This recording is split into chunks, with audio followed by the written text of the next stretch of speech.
تو جنت کے 8 دروازوں کی نسبت سے میں سیدنا حسین ابن علی رضی اللہ تعالی عنہما کے فضائل بیان کروں گا 8 صحیح الاسناد احادیث کی روشنی میں انشاءاللہ۔ ویسے احادیث تو درجنوں ہیں، لیکن یہ میں نے 8 چوز کی ہیں تاکہ ہماری گفتگو جو ہے وہ ان ٹائم مکمل ہو جائے۔ پہلی حدیث جو اہل سنت اور اہل تشیع کے ہاں کامن ہے، اہل سنت کے ماننے والے تینوں گروہ بریلوی، دیوبندی اور سلفی یعنی اہل حدیث، اور اہل تشیع بھی اس حدیث کے اوپر اتفاق کرتے ہیں، اور اسی سے وہ نظریہ بھی اڈاپٹ کیا گیا پنج تن پاک کا جو اکثر ہم سنتے ہیں۔ وہ اس حوالے سے نہیں ہے کہ پنج تن پاک سے مراد معصومین کا عقیدہ ہے، پنج تن پاک سے مراد یہ پرٹیکولر آپ صلی اللہ علیہ وسلم کے اہل بیت 4 اور آپ صلی اللہ علیہ وسلم کی مبارک ذات، ان کے بارے میں پرٹیکولر یہ فضیلت ہے، اور اہل سنت کے ہاں صحیح مسلم میں یہ حدیث پائی جاتی ہے انٹرنیشنل نمبر کے مطابق 6261۔ اما عائشہ رضی اللہ تعالی عنہا کا بیان ہے کہ ایک دن آپ صلی اللہ علیہ وسلم اپنے گھر سے اس حالت میں برآمد ہوئے کہ آپ صلی اللہ علیہ وسلم نے کالی چادر اوڑی ہوئی تھی جس پہ اونٹ کے کجاووں کی شکل کی، ہنڈیوں کی شکل کی چھوٹی چھوٹی تصویریں بنی ہوئی تھی، جیسے ہنڈیا بنی ہوئی ہوتی ہے، جاندار کی تصویر نہیں، ہنڈیا کی تصویر۔ یہ آپ صلی اللہ علیہ وسلم نے مبارک چادر اوڑی ہوئی تھی۔ اتنے میں سیدنا حسن ابن علی آئے تو آپ صلی اللہ علیہ وسلم نے اپنی اس کالی چادر کے نیچے ان کو لے لیا۔ پھر سیدنا حسین آئے، ان کو بھی لیا۔ اس کے بعد سیدہ فاطمہ آئی، ان کو بھی لیا۔ پھر سیدنا علی آئے رضی اللہ عنہم اجمعین، ان کو بھی لیا۔ اور پھر آپ صلی اللہ علیہ وسلم نے اللہ کے حضور یہ آیت تلاوت کی، سورہ الاحزاب کی آیت نمبر 33، انما یرید اللہ لیذھب عنکم الرجس اہل البیت ویطہرکم تطہیرا۔ بے شک اللہ تو یہ چاہتا ہے اے نبی کے گھر والو تم سے ہر طرح کی ناپاکی دور کر دے اور تمہیں خوب صاف ستھرا کر دے۔ الحمدللہ یہ آیت مبارکہ آپ صلی اللہ علیہ وسلم نے تلاوت کی، اور اہل بیت میں اعزازی طور پر آپ صلی اللہ علیہ وسلم نے سیدنا علی کو بھی شامل کیا۔ باقی تو ویسے ہی اہل بیت تھے، سیدہ فاطمہ حضور کی اولاد، حسن و حسین بھی اولاد، لیکن سیدنا علی کو بھی شامل کیا۔ آپ صلی اللہ علیہ وسلم کی ازواج مطہرات بھی، بیویاں بھی اہل بیت ہیں، اور آپ صلی اللہ علیہ وسلم نے پروٹوکول کے طور پر سیدنا علی کو بھی اہل بیت میں شامل کیا۔ حسن حسین اور سیدہ فاطمہ تو پہلے ہی اس میں شامل ہیں، آپ صلی اللہ علیہ وسلم کی اولاد ہے الحمدللہ۔ دوسری حدیث صحیح مسلم میں انٹرنیشنل نمبر کے مطابق 6220 نمبر ہے کہ سیدنا سعد ابن ابی وقاص رضی اللہ تعالی عنہ کا بیان ہے کہ جب آیت مباہلہ نازل ہوئی، نجران کے عیسائیوں کے ساتھ آپ صلی اللہ علیہ وسلم کی ڈیبیٹ ہوئی، اور ایز اے لاسٹ ریزارٹ آپ صلی اللہ علیہ وسلم نے ان کو مباہلے کا چیلنج دیا، اور اس کا ذکر سورہ آل عمران کی آیت نمبر 61 میں موجود ہے۔ فَقُلْ تَعَالَوْا نَدْعُوا أَبْنَاءَنَا وَأَبْنَاءَكُمْ، اے محبوب صلی اللہ علیہ وسلم اب ان کو ایز اے لاسٹ ریزارٹ ارشاد فرمائے کہ تم اپنے بیٹوں کو لے آؤ، ہم بھی اپنے بیٹوں کو لے آتے ہیں، تم بھی اپنی عورتوں کو لے آؤ، ہم بھی اپنی عورتوں کو لے آتے ہیں، اور تم خود بھی آ جاؤ اے عیسائیوں، اور ہم خود بھی آ جاتے ہیں۔ اور اس کے بعد کھلے میدان میں اللہ کے حضور دعا کرتے ہیں کہ جو جھوٹا ہے اسی وقت اللہ کی لعنت اس پر نازل ہو۔ اس کو کہتے ہیں مباہلہ۔ تو یہ حدیث صحیح مسلم میں انٹرنیشنل نمبر کے مطابق 6220 نمبر حدیث ہے کہ آپ صلی اللہ علیہ وسلم نے آیت مباہلہ کے موقع پر سیدنا حسن، سیدنا حسین، سیدنا علی اور سیدہ فاطمہ رضی اللہ عنہم اجمعین ان کو اپنے ساتھ لیا مباہلے کے لیے، اور آپ صلی اللہ علیہ وسلم نے اپنی کسی بیوی کو بھی ساتھ نہیں لیا، ان کو لیا ساتھ۔ صحیح مسلم انٹرنیشنل نمبر کے مطابق 6220۔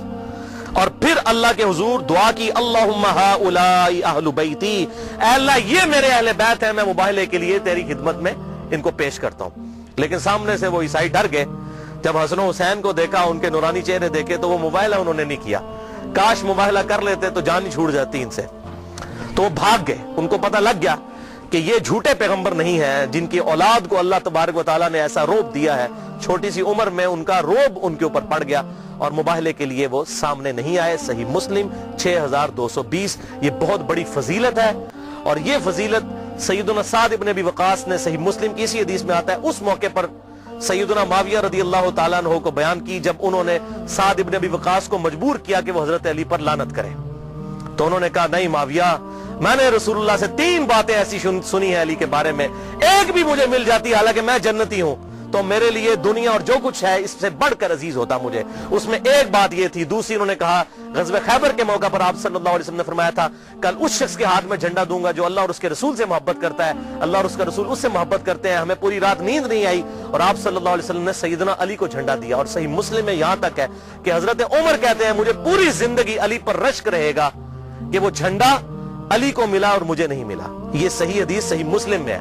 اور ایک جھوٹی حدیث عوام میں مشہور ہے کہ حضرت عمر کہتے تھے مجھے ابو بکر کی ایک رات کی نیکی مل جائے پوری زندگیاں دے دوں۔ یہ جھوٹی حدیث ہے، شیخ البانی بھی اسے کہتے ہیں یہ فیبریکیٹڈ موضوع حدیث ہے، سنن بہیقی میں ہے، ہماری مین سٹریم کی کسی کتاب میں بھی نہیں ہے۔ اور شیخ زبیر علی زئی صاحب بھی اسے جھوٹی حدیث کہتے ہیں۔ اور جو سچی حدیث ہے وہ شیعہ سنی اختلاف کی نظر ہو گئی جو صحیح مسلم کے اندر تھی کہ حضرت عمر کہتے ہیں میں علی پر رشک کروں گا، اور کہتے ہیں اللہ کی قسم یہ پہلا موقع تھا مجھے خواہش ہوئی کہ مجھے حضور کوئی عہدہ دے غزوہ خیبر کے موقع پر، لیکن آپ صلی اللہ علیہ وسلم نے سیدنا علی کو دیا۔ اور تیسری بات سعد ابن ابی وقاص نے کہی کہ معاویہ سن لے، جب تبوک کا موقع آیا تو آپ صلی اللہ علیہ وسلم پہلی دفعہ حضرت علی کو گھر چھوڑ کر جا رہے تھے۔ حضرت علی رو پڑے کہ میں آپ کے ساتھ یہ پہلا موقع ہے شامل نہیں ہوں گا، تو آپ صلی اللہ علیہ وسلم نے فرمایا کہ علی تو اس بات پر راضی نہیں کہ تیری میرے ساتھ وہی نسبت ہے جو ہارون کی موسیٰ کے ساتھ ہے، مگر میرے بعد کوئی نبی نہیں۔ یہ تینوں باتیں اسی حدیث میں ہیں 6220 صحیح مسلم میں فضائل علی والے چیپٹر میں انٹرنیشنل نمبر کے مطابق۔ تیسری حدیث صحیح بخاری میں ہے انٹرنیشنل نمبر کے مطابق 3753 کہ عبداللہ بن عمر رضی اللہ تعالی عنہما کے پاس ایک عراقی شخص آیا اور اس نے کہا کہ بتائیے کہ اگر کوئی شخص احرام کی حالت میں مکھی یا مچھر مار لے تو اس کا کفارہ کیا ہے؟ اگر کوئی جانور مار لے اس کا تو قرآن میں آتا ہے کہ اس کے نعم البدل اتنا ہی جانور جو ہے وہ حدود حرم میں ذبح کیا جائے گا، تو اگر کوئی مچھر یا مکھی مار لے تو اس کا کفارہ کیا ہے؟ تو آپ نے کہا یہ سوال پوچھنے والے کون ہیں؟ بتایا گیا یہ عراقی نجدی لوگ ہیں۔ تو ابن عمر نے کہا کہ تم مجھ سے مکھی اور مچھر کا مسئلہ پوچھتے ہو اے عراقیو، حالانکہ تم نے اللہ کے نبی کے نواسے کو قتل کر دیا جن کے بارے میں میں نے خود حضور صلی اللہ علیہ وسلم سے سنا تھا کہ حسن اور حسین دنیا میں میرے دو پھول ہیں۔ صحیح بخاری 3753۔ چوتھی حدیث جامعہ ترمذی میں انٹرنیشنل نمبر کے مطابق 3781 نمبر حدیث ہے۔ رازدار رسول حذیفہ ابن یمان رضی اللہ تعالیٰ عنہ کہتے ہیں کہ آپ صلی اللہ علیہ وسلم نے مجھ سے ارشاد فرمایا کہ اے حذیفہ آج میرے پاس اللہ نے وہ فرشتہ بھیجا ہے جو آج سے پہلے کبھی دنیا پہ نازل نہیں ہوا، پہلی دفعہ آیا ہے اور خاص خبر لے کر آیا ہے، اور اس نے مجھے خبر دی ہے کہ میرے بیٹے حسن و حسین جنتی نوجوانوں کے سردار ہیں اور میری بیٹی فاطمہ جنتی عورتوں کی سردار ہے۔ الحمدللہ۔ اور اسی کا طرق جب المستدرک للحاکم میں آتا ہے انٹرنیشنل نمبر کے مطابق 4779، اس میں الفاظ ہے کہ حسن اور حسین جنتی نوجوانوں کے سردار ہیں اور ان کے والد علی ابن ابی طالب ان سے بھی بہتر ہیں۔ الحمدللہ۔ اور یہ جو پورشن ہے کہ فاطمہ رضی اللہ تعالی عنہا، فاطمہ علیہ السلام حضور صلی اللہ علیہ وسلم کی بیٹی جنتی عورتوں کی سردار ہے، یہ والا پورشن صحیح بخاری اور صحیح مسلم میں موجود ہے۔ اور اسی حدیث کے اوپر امام بخاری نے حضرت فاطمہ پر جو باب باندھا ہے اس کا نام ہے فضائل فاطمہ علیہ السلام۔ آپ سارے عربی نسخے اٹھا کے دیکھ لیں، امام بخاری نے حضرت فاطمہ کے ساتھ علیہ السلام لکھا۔ بیسیکلی امام بخاری نے رد کیا ناسبیوں کا کہ ہم اہل سنت بھی علیہ السلام کہنے کے قائل ہیں۔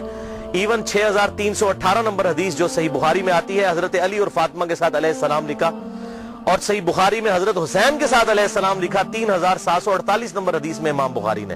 اور یہ صرف امام بخاری نہیں، امام ابو داؤد نے 4640 نمبر حدیث میں حضرت علی کے ساتھ علیہ السلام لکھا۔ اور علیہ السلام کوئی جرم نہیں لکھنا، علیہ السلام ہم کسی کو بھی کہہ سکتے ہیں۔ جب ہم پڑھتے ہیں صلی اللہ علیہ وآلہ وسلم تو اولاد پہ بھی آپ صلی اللہ علیہ وسلم کے سلام پڑھ رہے ہوتے ہیں۔ ہم مردوں کو کہتے ہیں السلام علیکم اہل الدیار من المؤمنین والمسلمین، ہم آپس میں ایک دوسرے کو السلام علیکم کہتے ہیں۔ قبر رسول پر جا کر کیا کہتے ہیں؟ السلام علیکم یا رسول اللہ۔ صحیح حدیث ہے المصنف ابن ابی شیبہ میں، سنن بہیقی کے اندر، الموطا امام مالک کے اندر، فضل الصلاۃ علی النبی کے اندر کہ عبداللہ بن عمر جب بھی قبر رسول پر جاتے السلام علیکم یا رسول اللہ، السلام علیکم یا ابا بکر، السلام علیکم یا عمر کہا کرتے تھے۔ رضی اللہ عنہ یا عمر نہیں، السلام علیکم یا عمر، نام لے کر سلامتی بھیجتے تھے۔ تو سلامتی بھیجنا یہ بالکل ٹھیک ہے، اور نماز میں نہیں ہم پڑھتے السلام علینا وعلی عباد اللہ الصالحین، اپنے اوپر ہم سلام بھیج رہے ہوتے ہیں۔ تو یہ شیعہ سنی کا مسئلہ نہیں ہے، یہ الحمدللہ متفق کا مسئلہ ہے۔ ہم کہتے ہیں ہم پر بھی سلام ہو اور تمام نیک بندوں پر سلام ہو. نیک بندوں میں انبیاء بھی شامل ہیں, صحابہ کرام علیہم رضوان بھی شامل ہیں, اہل بیت بھی شامل ہیں الحمدللہ. لیکن مسئلہ ہے کہ یہ تو اس کے لیے جو دلائل ماننا چاہے, جو نہ ماننا چاہے تو اس کے لیے تو پھر ابو جہل کے سامنے حضور صلی اللہ علیہ وسلم نے دعوت پیش کی, اس نے بھی قبول نہیں کیا, بلال حبشی نے قبول کر لی. یہ تو قسمت کی بات ہے نا. ہم تو دلائل کے ساتھ بات کر سکتے ہیں, جس کی مرضی مانے جس کی مرضی نہ مانے, منکرین حدیث بن جائے. ہم صحیح بخاری اور صحیح مسلم میں رفع الیدین کی حدیثیں بھی مانتے ہیں اور بخاری مسلم میں اہل بیت کی شان کی حدیثیں بھی مانتے ہیں. اے نہیں کہ میٹھا میٹھا ہاپ ہاپ تے کوڑا کوڑا تھو تھو, انج نہیں, دو نمبری نہیں. اور یہ بیسیکلی فرقہ واریت کی لعنت ہے جس کی وجہ سے یہ ساری چیزیں کنٹروورشل ہو جاتی ہیں.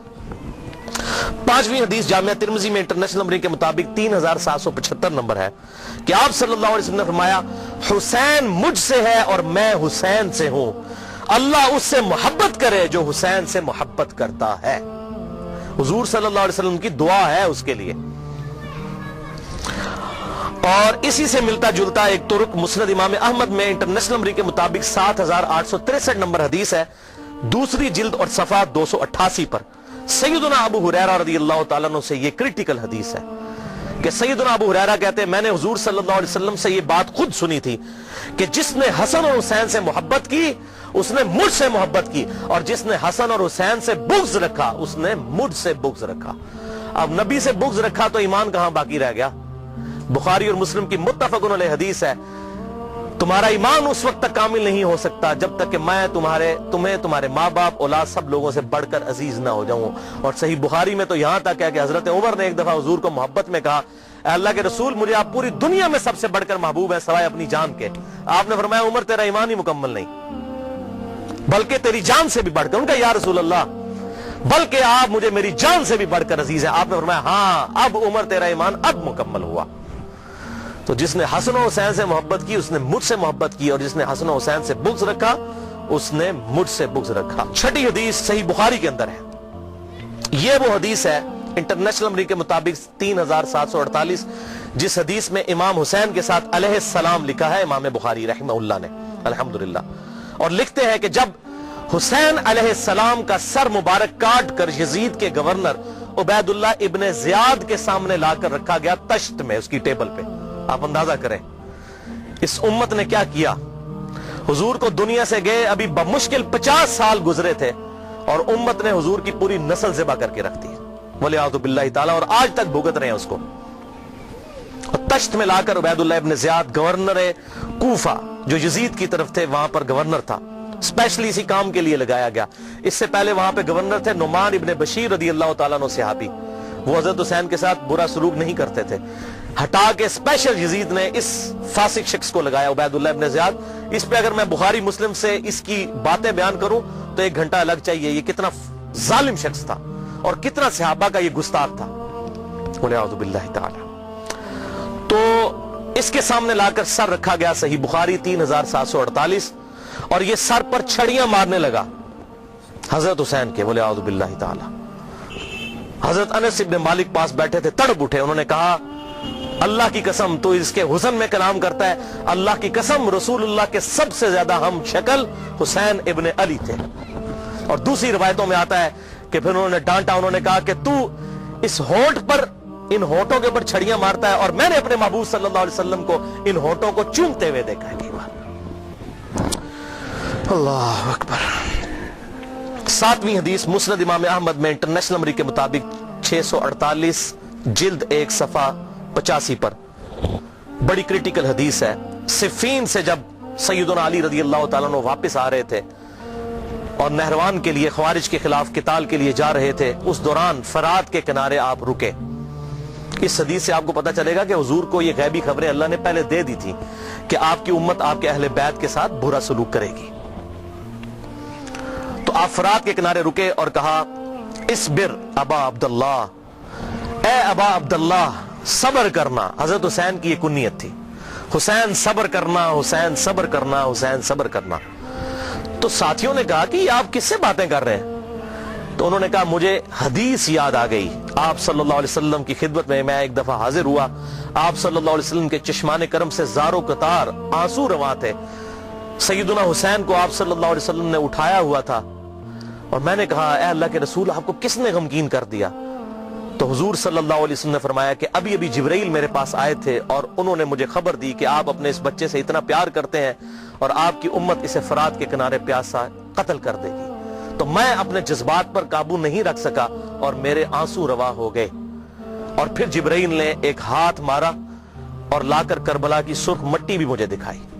تو یہ سیدنا علی نے صفین سے واپسی پر نہروان پر جاتے ہوئے حدیث فرات کے کنارے بیان کی، جو واضح ثبوت ہے کہ آپ صلی اللہ علیہ وسلم کو یہ غیبی خبر دی جا چکی تھی کہ آپ کی امت آپ کے اہل بیت کے ساتھ برا سلوک کرے گی۔ یہ کوئی ایسا نہیں تھا کہ انہونا واقعہ ہونا تھا اور حضور صلی اللہ علیہ وسلم کو پتہ نہیں تھا، آپ نے امت کو ڈرایا، وہ آگے حدیث بھی آ جائے گی انشاءاللہ۔ 8ویں حدیث مسند امام احمد میں انٹرنیشنل نمبرنگ کے مطابق 2165 جلد 1 صفحہ 242 پر، اور یہ وہ مشہور حدیث ہے جو مشکات میں 6181 نمبر حدیث ہے، جسے شیخ البانی رحمہ اللہ نے بھی صحیح کہا، شیخ زبیر علیزئی رحمہ اللہ نے بھی صحیح کہا، اور اسی حدیث کی وجہ سے میں نے یہ مشن اڈاپٹ کیا کہ سیدنا حسین کی آواز کو پوری دنیا میں الحمدللہ بلند کرنا ہے انشاءاللہ۔ سیدنا ابن عباس کہتے ہیں، اس حدیث میں آتا ہے کہ حضور صلی اللہ علیہ وسلم کی وفات کے 50 سال کے بعد ایک دن دوپہر کے وقت میں نے آپ صلی اللہ علیہ وسلم کو خواب میں دیکھا۔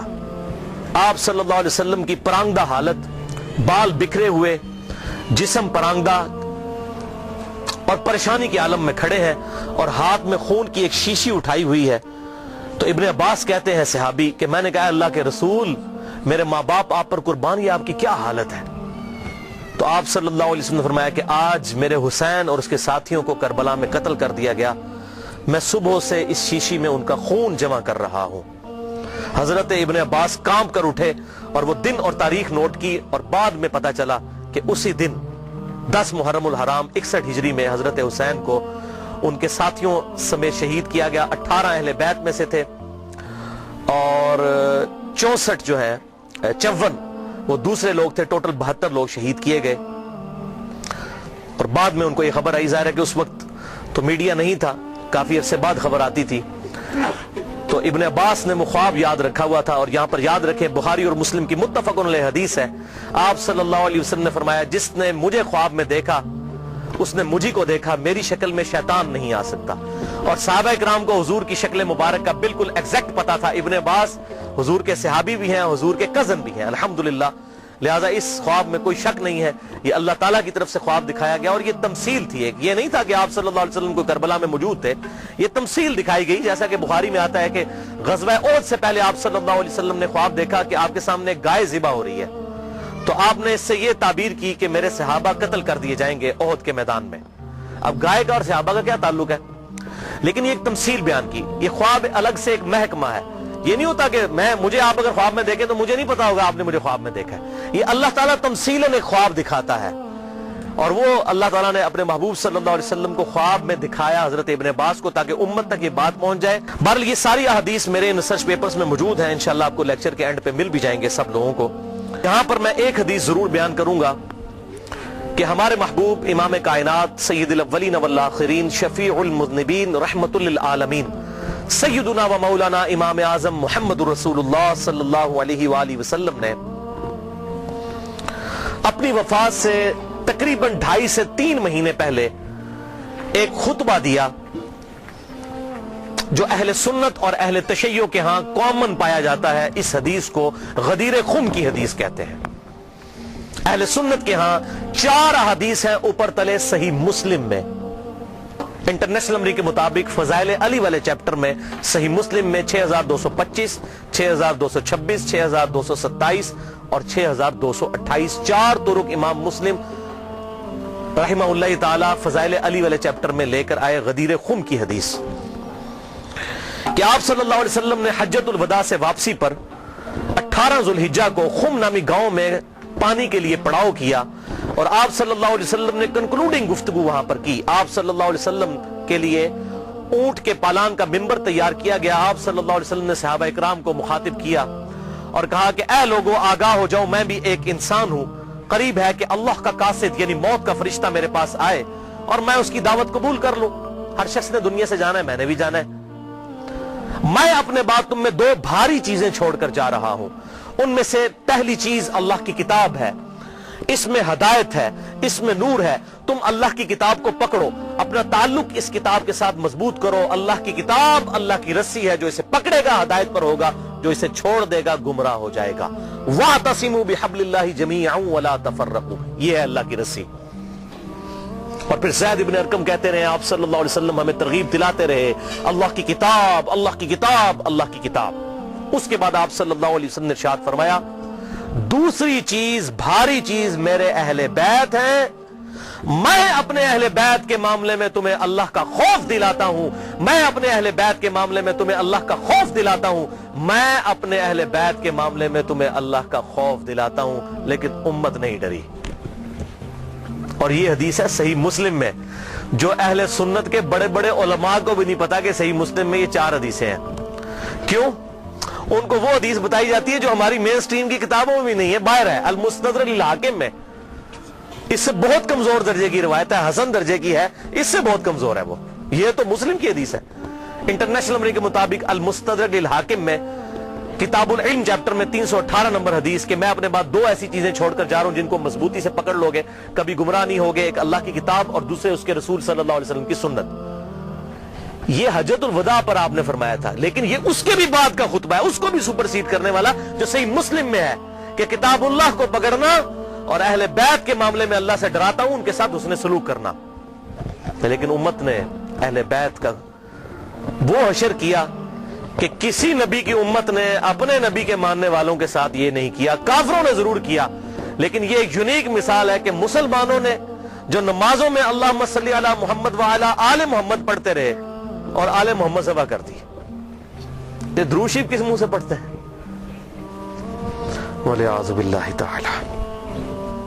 تو آپ صلی اللہ علیہ وسلم نے فرمایا کہ میں اپنے اہل بیت کے معاملے میں تمہیں اللہ سے ڈراتا ہوں. اور باقی کتابوں میں یہ حدیث پھر اس سے بھی آگے چلتی ہے صحیح سند کے ساتھ.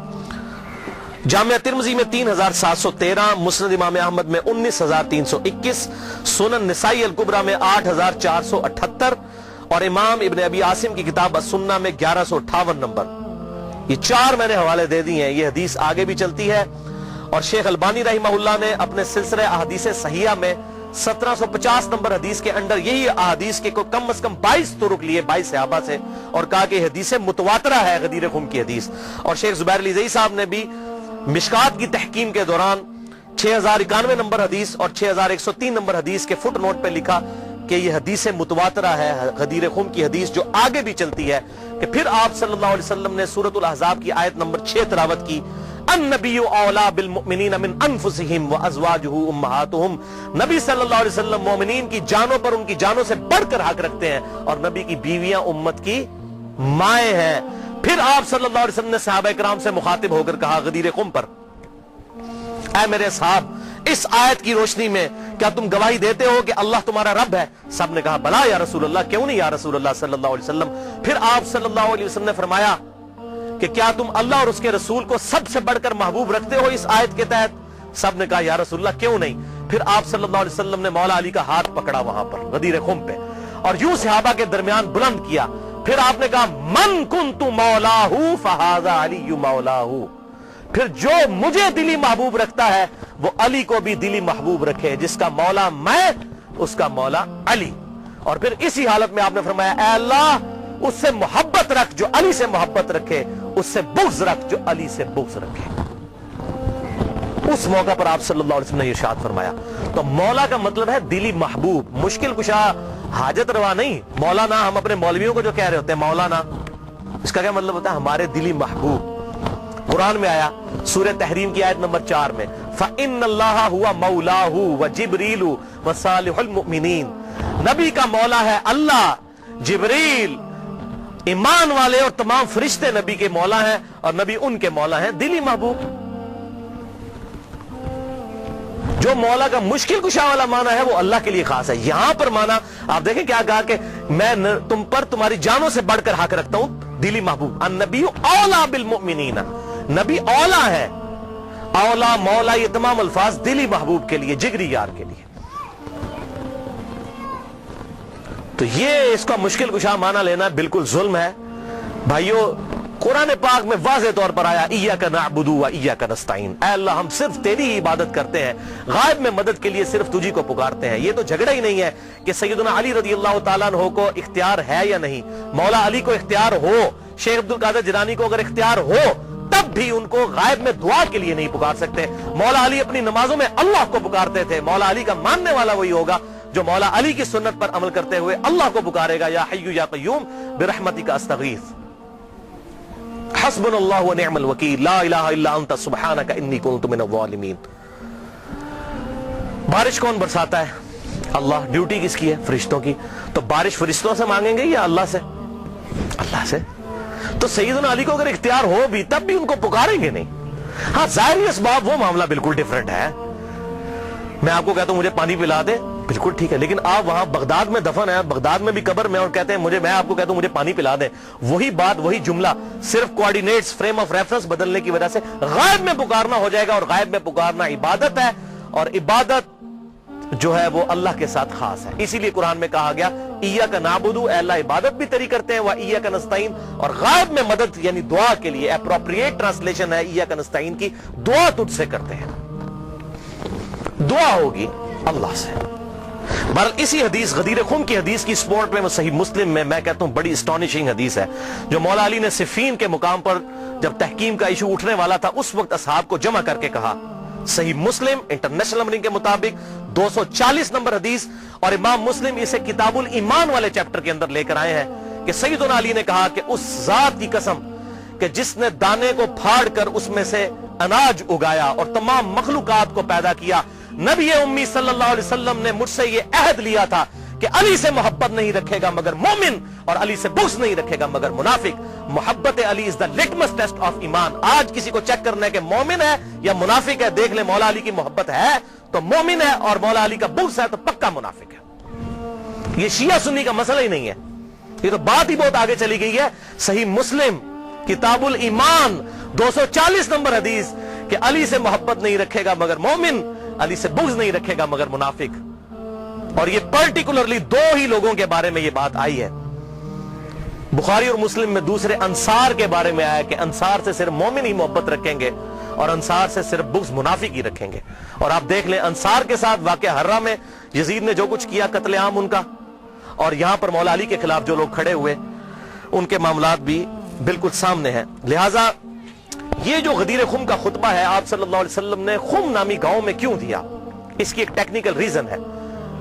حجۃ الوداع پہ بھی آپ یہ بات کر سکتے تھے، آپ نے خم نامی گاؤں میں اس لیے خطبہ دیا کہ اس موقع کے اوپر سب لوگ جا چکے تھے سوائے اہل شام کے اور اہل مدینہ کے، اور یہی بدبخت شامی تھے جو بعد میں مولا علی کے خلاف صفین میں کھڑے ہوئے۔ حضور ان کو ڈرا رہے تھے، اور دیکھیں اس کے بعد کیا ہو سکتا ہے، من کنت مولاہ فہذا علی مولاہ، بات ہی کچھ نہیں رہ جاتی۔ اور اہل مدینہ میں بھی ایسے لوگ شامل، پھر اہل مدینہ کے اوپر ظلم بھی ہوئے، آپ صلی اللہ علیہ وسلم نے پہلے ان کو خبردار کر دیا۔ یہ تھی اس کی حکمت، اور آنے والے وقت کے بارے میں اشارہ تھا کہ یہ معاملات ان کے ساتھ ہوں گے۔ بہرحال اس معاملے میں جن لوگوں نے بھی سیدنا علی کے ساتھ زیادتی کی، چاہے وہ حضرت امیر معاویہ رضی اللہ تعالیٰ عنہ ہو، یا حضرت مغیرہ ابن شعبہ رضی اللہ عنہ ہو، یا حضرت عمر ابن عاص رضی اللہ عنہ ہو، ہم کسی پر لعنت کرنے کے قائل نہیں ہیں، لیکن ان کی غلطیوں کا جھوٹا دفاع بھی نہیں کرتے، اور نہ ہم رافضیوں کی طرح ان پر لعنت کرتے ہیں۔ ان کا معاملہ ہم اللہ کے سپرد کرتے ہیں، غلطی جو ہے 100 بسم اللہ بیان ہوگی۔ حضرت آدم سے زیادہ کسی کا مرتبہ نہیں، 7 دفعہ ان کی غلطی بھی قرآن میں بیان ہوئی ہے۔ غلطی بیان کرنے کا مقصد یہ نہیں ہوتا آپ نے کسی کو ذلیل کر دیا، ورنہ یہ محدثین نے ذلیل کیا معاذ اللہ۔ اگر یہ چیز ہوتی اور بخاری اور مسلم میں یہ حدیث کیوں آتی، تو اس پہ میرا پورا ایک لادہ سے ریسرچ پیپر یہ والا میں نے جو بتایا، اور لیکچرز بھی موجود ہے کہ کس طرح حضرت علی کو جمعے کے خطبوں میں گالیاں نکالی جاتی تھی، بخاری میں، مسلم میں، ابو داؤد میں، ترمذی میں، نسائی میں، ابن ماجہ میں کتنی احادیث موجود ہے۔ تو یہ ممبروں پر مولا علی پر لعنت کرنے کی بدعت بنو امیہ کے دور میں جاری ہوئی، لہٰذا شیعان علی وہ ہوں گے جو علی کی سنت پر عمل کریں گے۔ مولا علی کو خوارج نے کافر کہا، لیکن مولا علی نے ان کے جنازے خود پڑھائے اور کہا کہ یہ میرے بھائی تھے، بگوڑے ہو گئے، میں ان کو مسلمان سمجھتا ہوں، اور ان کے لیے دعا کی اللہ مغفر لحینا و میتنا۔ جبکہ دوسری طرف بنو امیہ کے ماننے والے وہ لوگ ہیں جو حضرت علی پر ممبروں پر لعنت کرتے تھے، اور آج ان کی باقیات اس فارم میں موجود ہے کہ وہ باقی صاحب کے اوپر لعنت کرتے ہیں۔ مولا علی کا ماننے والا وہ ہوگا جو بنو امیہ کی بدعت پر نہ چلے، مولا علی کی سنت پر چلے۔ یہ فرق سمجھ لیجئے۔ تو شیعان علی سے مراد علی کے گروہ کے لوگ، خالی ٹائٹل لگا لینے سے نہیں۔ آج سنی کون کون نہیں اپنے آپ کہتا؟ بریلوی کہتے ہیں ہم سنی ہیں، دیوبندی کہتے ہیں ہم سنی ہیں، اہل حدیث کہتے ہیں ہم سنی ہیں، لیکن ایک دوسرے سے پوچھیں وہ کہتے ہیں نہیں اسی سنی ہے، دوسرا سنی نہیں ہے۔ تو ٹائٹل آپ لگاتے رہے بے شک۔ شراب کی بوتل کے بعد روح افزا لکھ لینے سے روح افزا بن جائے گی یا جامع شیری بن جائے گی؟ نہیں۔ اصل تو بات یہ کہ واقعی علی کا شیعہ کون ہے؟ شیعہ علی کا وہی ہوگا، علی کے گروہ کا آدمی وہی ہوگا جو مولا علی کی سنت پر عمل کرنے والا ہوگا۔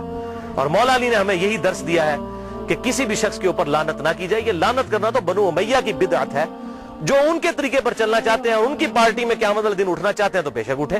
ہم تو مولا علی کے ساتھ ہیں، دنیا میں بھی انشاءاللہ اور آخرت میں بھی انشاءاللہ مولا علی کے ساتھ اٹھائے جائیں گے انشاءاللہ تعالی، اور اہل بیت کے ساتھ۔